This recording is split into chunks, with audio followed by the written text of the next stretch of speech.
চলতি অর্থবছরে নেত্রকোনার সরকারি খাদ্য গুদামে আমনের সিদ্ধ চাল সংগ্রহের লক্ষ্যমাত্রা 18,863 মেট্রিক টন থাকলেও কেনা হয়েছে 8,350 মেট্রিক টন। একইভাবে আতপ চাল সংগ্রহের লক্ষ্যমাত্রা 1,587 মেট্রিক টন থাকলেও কেনা হয়েছে 418 মেট্রিক টন। গত 28 ফেব্রুয়ারি ও 15 মার্চ দুই ধরনের চালের ক্রয়ের মেয়াদ শেষ হলেও পূরণ হয়নি লক্ষ্যমাত্রার অর্ধেকও। হিসাব অনুযায়ী সরকারি লক্ষ্যমাত্রার আতপ চাল 26% ও সিদ্ধ চাল সংগ্রহ হয়েছে 46%। মিল মালিকরা বলছেন, গত বন্যায় ধান উৎপাদন ব্যাহত, বাজারের চেয়ে কম দাম সহ নানা কারণে সরকারি খাদ্য গুদামে সরবরাহ কমেছে।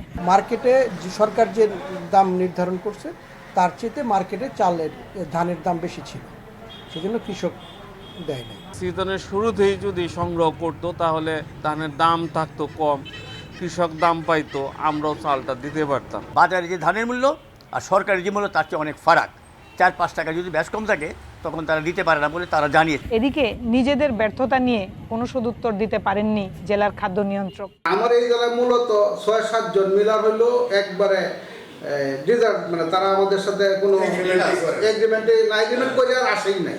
অন্যদিকে ধানের কম উৎপাদন ও জুলাই বিপ্লবের পর অনেক মিল মালিক পলাতকের অজুহাত জেলা প্রশাসকের। এই সময় আমাদের অনেক মিলার যারা ডিলার আছে তারা আসলে পলাতক। বন্যায় ফসলের ব্যাপক ক্ষতি হয়েছে, তারপরে আমাদের মিলারদের অনুপস্থিতি, এসব কারণে আমরা আসলে টার্গেট ফুলফিল করতে পারিনি। খাদ্য বিভাগের তথ্য মতে নেত্রকোনায় সিদ্ধ চালের জন্য 84টি ও আতপ চালের জন্য 11টি চালকল তালিকাভুক্ত রয়েছে।